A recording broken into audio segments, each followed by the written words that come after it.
tardes. Bienvenidos y bienvenidas a este nuevo proyecto de este año. Las meriendas de FACMUR. Y si te preguntas en qué consiste esto, Pues desde FACMUR hemos decidido crear un podcast en el que relacionar el cáncer infanto-juvenil con ciertos temas que iremos abordando a lo largo de estos episodios. Y además os contaremos nuestras experiencias con el fin de reivindicar y mostrar las diferentes situaciones que pueden darse. Hay una cosa que todavía no os habíamos contado y es que en algunos programas nos acompañarán personas especiales relacionadas con los temas que vamos a tratar. ¿Queréis saber qué temas vamos a abordar? Durante 5 días vamos a reunirnos para hablar sobre diferentes temáticas, sobre música, educación, películas y sobre todo relaciones sociales. Ahora que ya sabes un poco más de qué va este grupo, pues acomódate para merendar con FACMUR y disfrutar de nuestro primer episodio, la educación. Hoy, en el día 1 de educación, tenemos una invitada muy especial, Ruth. Gracias. Bueno, cuéntanos un poco sobre ti, preséntate. Pues mi nombre es Ruth Avellán Alburquerque. Soy profesora de lengua y literatura castellana en los distintos centros de la región de Murcia, porque no tengo la plaza todavía, soy interina, con lo cual he recorrido bastantes institutos a lo largo de estos años. Además soy actriz, tengo una compañía con mi compañera Helen y pues echamos una mano, desde hace muchos años he hecho una mano con AFAMUR, que es una asociación maravillosa, y muchísimas gracias por invitarme a este podcast maravilloso. A ti por venir. Gracias. Y Ruth, bueno, has dicho antes que eras profesora de lengua y literatura. ¿Tú crees en la vocación por enseñar? Yo creo que sí, creo que es básico que en la educación tiene que haber vocación, porque si no es imposible. Yo me pongo entre una clase y lo disfruto, me encanta, y yo me levanto por la mañana con ganas de ir a clase y darlas. Entonces creo que es algo vocacional, porque si no me gustara, yo no podría estar enfrente de un montón de adolescentes, porque, no sé, quizá acabe en el manicomio, por ejemplo, porque es muy complicado, tengo situaciones muy complicadas en unos casos, y luego el equipo directivo también tiene que ser vocacional, todo el centro o los profesionales que estamos allí, la mayoría es por vocación, es una profesión muy vocacional, creo que sí. Y entonces, ¿por qué decidiste estudiar esta carrera? Pues por eso mismo, por vocación, porque esta carrera me permitía, filología hispánica en este caso, me permitía un poco conocer mi lengua más, aprender más sobre literatura y tal, y a la vez enseñar toda esa parte que estuve estudiando en la carrera. Por las dos cosas. Ahora te pregunto yo. A ver. ¿Qué medidas crees que se tienen que tomar ante un caso de un alumno oncológico como profesor? O sea, ¿Qué medidas crees que se puede tomar, que se no? deben de tomar. Pues, hombre, de primeras creo que se debe de saber de antemano que un alumno está enfermo, una alumna, y a raíz de ahí tener una visión sobre esta persona muchísimo más de ayuda, de reconocimiento, de atención, mucho más que a lo mejor el resto de alumnado, ¿no? Buscar un poco de manera individual, porque al final la individual también de cada caso es importante saberla, de manera individual, qué necesita en ese momento el alumno que está enfermo por lo que sea. Habrá alumnos que por una causa no pueden hacer ciertas cosas y otros sí, y yo creo que es primordial pues tener una vinculación bastante más fuerte que con el resto, creo yo.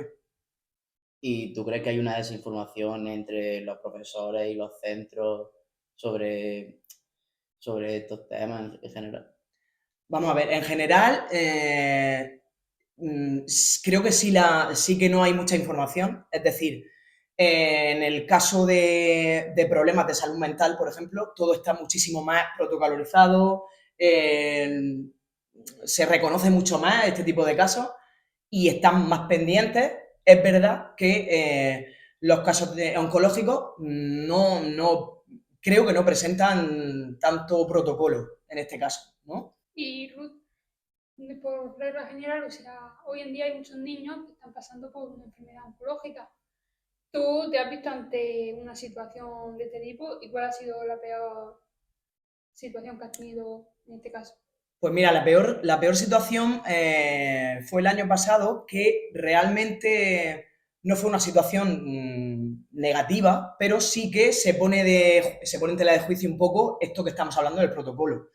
Porque a mediados ya a finales de la primera evaluación, pues un alumno sí que estaba enfermo y nos enteramos casi terminando las vacaciones, o sea, comenzando las vacaciones de Navidad.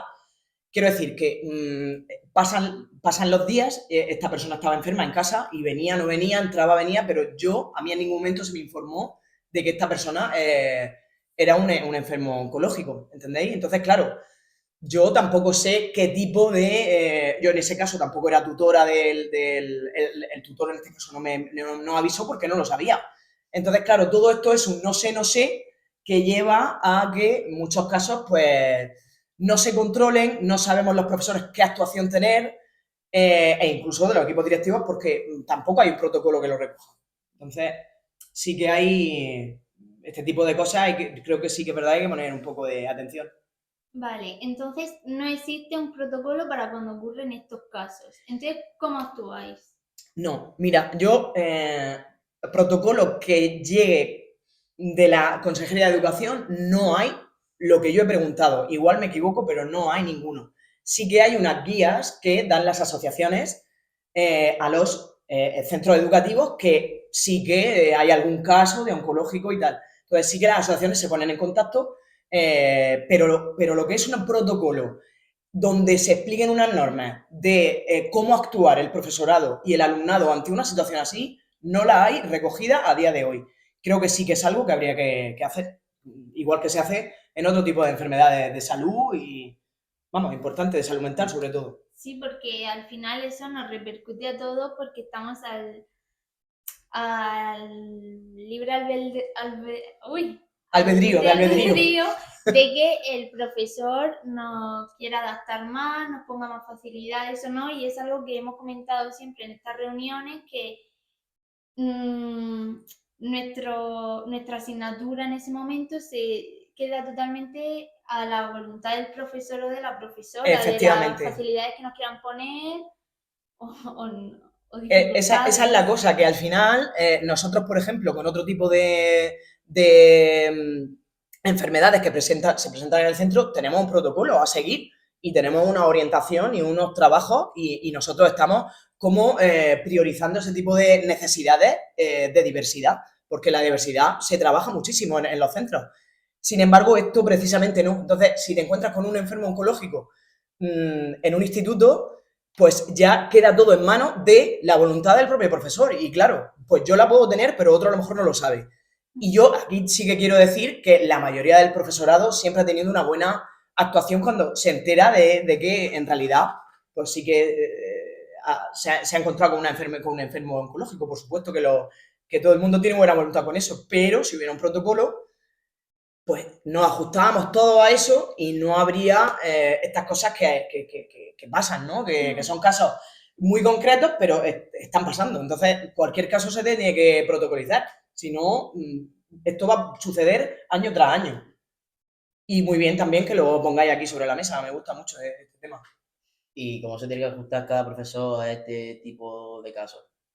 No, o sea, ajustarnos yo me ajustaría una vez que hubiera un protocolo. Quiero decir, yo de manera voluntaria, con el alumno, por ejemplo, que yo tuve el año pasado, de manera voluntaria y personal, le di todas las facilidades del mundo para que pudiera acceder a tener la misma educación que los demás.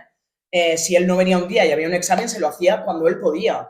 Si necesitaba ayuda, yo me quedaba en los recreos y le ayudaba para a reforzar todo aquello que no había entendido en esos días. Pero claro, eso es voluntad mía, ¿entiendes? Entonces, claro, pues yo qué sé, no todos los profesores opinan igual o tienen la misma, ¿no? El mismo pensamiento, no lo sé. O que no lo sepan, es que hay muchísimos casos. Entonces, si hay un protocolo y se recoge, eso estaría muy bien porque ya desde consejería tendríamos unas pautas a seguir todos y todos a la vez de manera genérica. Aunque actualmente desde la Consejería de Educación no hay ningún protocolo para estos casos, desde FACMUR se os facilita alguna ayuda para combatirlo.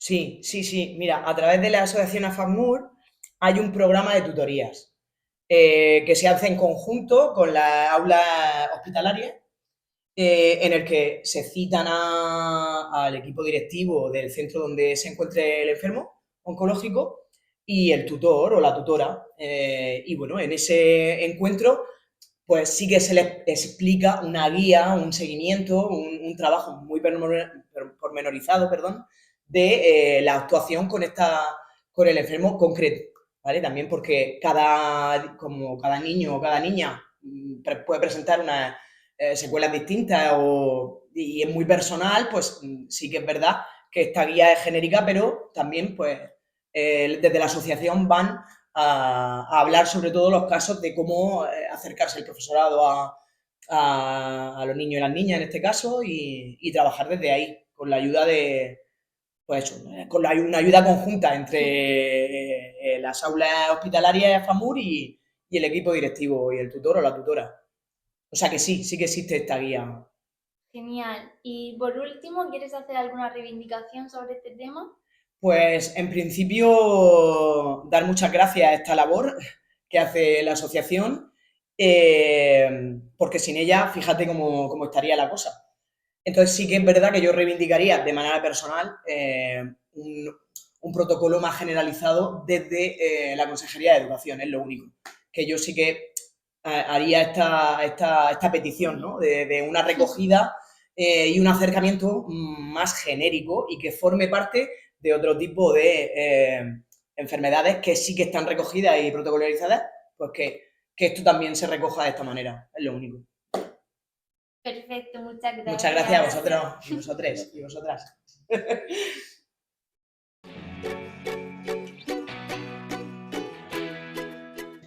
Pues básicamente, ahora un mes más o menos, en clase de matemáticas, mientras yo estaba en clase, yo veo mucho agua. ¿Y qué pasa? Que tenía la botella encima de la mesa. Es verdad que el profesor me había avisado, pero previamente serían 3 veces, de que la botella no se podía tener encima de la mesa, pero veníamos de otra clase, llegó rápido y no me dio tiempo.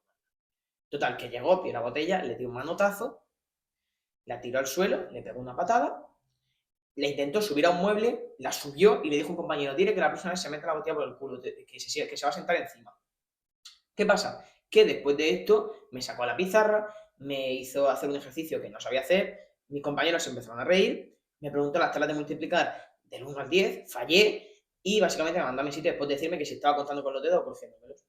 Yo he tenido una experiencia también en educación física que tenía una maestra que cuando ya tenía el cabestrillo, porque no podía hacer gimnasia ni nada, ella se pensaba que lo que yo tenía era cuento. Y al final me ponía falta cada vez que no hacía nada en educación física porque realmente es que no podía. Y al final, cuando ya se sabía que todo era verdad y que no estaba mintiendo ni que nadie me creía, pues se dignó a pedirme perdón, pero a mí no, a unos familiares míos y eso. Yo con lo diré, con lo del cuento tenía una experiencia parecida y es que el año pasado yo tenía muchas faltas por eso mismo, porque tenía un dolor de barriga con los que no podía ir a clase, estuve casi un mes sin ir a clase por dolor de barriga. ¿Qué pasa? Que mis compañeros, que también son muy colaborativos con el tema, partieron de la base de decirle a los profesores que yo lo que tenía era que mis padres me sacaban de clase. Que era muy guay, que me firmaban me justificaban las faltas. Cuando me evaluaban, decían que a mí lo que me pasaba era que tenía mucho cuento. ¿Qué pasa? Que cuando llegó el punto en el que todos se dieron cuenta de que era verdad, la tutora llamó a mi madre llorando y, bueno, no llorando, sino muy nerviosa y casi llorando. Y le dijo que perdón, que tal, y le admitió que habían dicho eso. A mí también me pasó algo similar con educación física. Tenía un profesor de educación física. Fuimos a una cancha y nos dijeron que teníamos que hacer vueltas porque algunos alumnos estaban revoltosos ahí y nos castigaron a hacer vueltas. Yo le dije que no podía porque en ese tiempo estaba, cuando corría o me movía mucho o solo caminaba, me fatigaba mucho. Y pues yo le dije que no podía hacer por tal razón que estaba en quimios y eso. El profesor me dijo que no, que si no hacía, que me ponía un cero ahí en los siguientes exámenes. Y yo le dije, pues vale, pues que yo por una nota no voy a arriesgar mi salud. Y pues luego yo le dije eso a mi madre, le conté todo lo que había pasado. Mi madre fue a hablar con la directora del instituto y, y luego la directora le había preguntado al profesor si era cierto y dijo que sí, obviamente, porque era cierto. Y luego el profesor ya se disculpó conmigo que no sabía, había dicho. Bueno, yo con educación física, el año antes de que me diagnosticaran la enfermedad, sí que el profesor que tenía en ese momento me creyó que no pudiera realizar la actividad física porque yo lo tenía en el tobillo, entonces pues se me notaba el tobillo muy, muy hinchado y que prácticamente no podía casi ni andar. Pero luego, por ejemplo, cuando ya pasé la quimio y volví al instituto, que ahí iba en silla de ruedas, pues la profesora que sí que me tocó en ese momento en educación física realmente no hizo mucho, no hizo nada por incluirme realmente dentro de la clase, puesto que solo cambió el criterio de evaluación de que a mí el examen teórico iba a contarme más que al resto y que el resto de la evaluación pues iba a tener que hacer una presentación al resto de mis compañeros sobre un tema del deporte, pero durante todas las clases de educación física yo simplemente estaba sentada en la grada. No se me incluyó en la clase en ningún momento. Vale.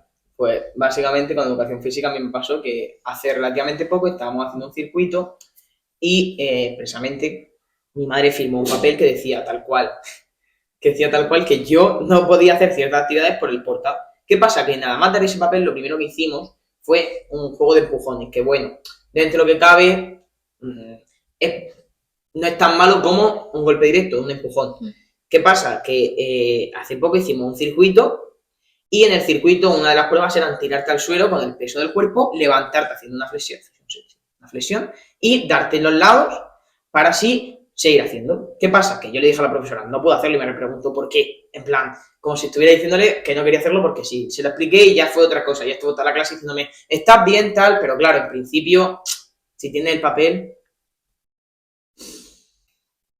Claro, además que se supone que tienen, en el momento en que tú le das esa justificación de tu caso y de las necesidades que tú necesitas, pues tienen que adaptarte las sesiones a ejercicios que tú también puedas hacer. No tiene que esperar al momento de que tú tengas que decir, no, es que yo no puedo hacer esto. Claro. Tienen que tenerlo en cuenta y dentro de esos ejercicios, pues Adaptarlo. proponer una alternativa adaptada a lo que tú necesitas. Pero bueno, si partiendo de la base de que el profesor de lo de antes le dijo a mi madre que es que la reunión había sido muy poco, hace muy poco, y se había enterado hace nada de lo que yo tenía, que no sabía mucho.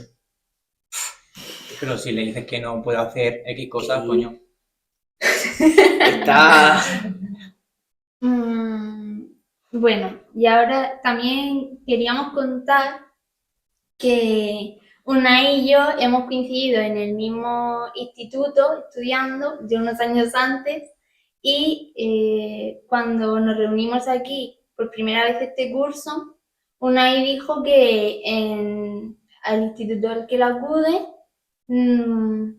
cuando le pasó la enfermedad, el mismo equipo directivo le dijo que no sabían cómo actuar porque no habían tenido ningún caso antes. Lo que es falso, porque yo estudié unos años antes, a mí me pasó también en ese periodo del instituto, todavía hay profesores que a mí me dieron clase y que le están dando clase a él. El año siguiente de mi enfermedad yo estuve yendo totalmente calva y en silla de ruedas, o sea, que le pusieron esa excusa, no sé por qué, pudiendo apoyarnos y pudiendo hacer las cosas bien, decidieron limpiarse las manos diciendo que nunca había habido un caso de cáncer antes en el instituto y que entonces no sabían qué hacer.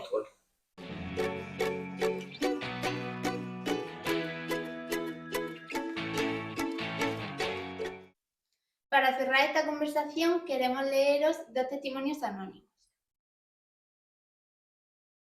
Mi experiencia en relación a la escuela y la enfermedad fue muy buena.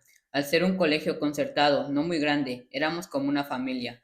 Tanto alumnos como profesores me mostraron su ayuda desde que supieron el diagnóstico.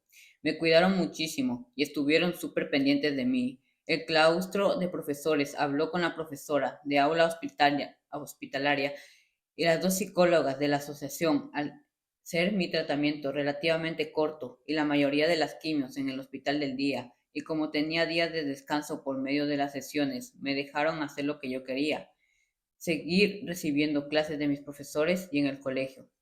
Los profesores hicieron un horario de mis días de descanso y si me encontraba bien, iba al colegio a un aula aparte por el tema de tener pocas defensas. Tenía clases unos 40 minutos con cada uno de ellos para que me pusieran al día, me explicaran las dudas y me dijeran más o menos qué entraba en los exámenes, para así prepararlo.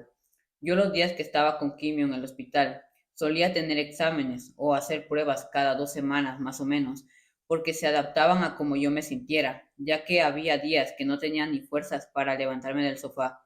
Pero a pesar de eso, conseguí seguir llevar el ritmo de mis compañeros, más o menos.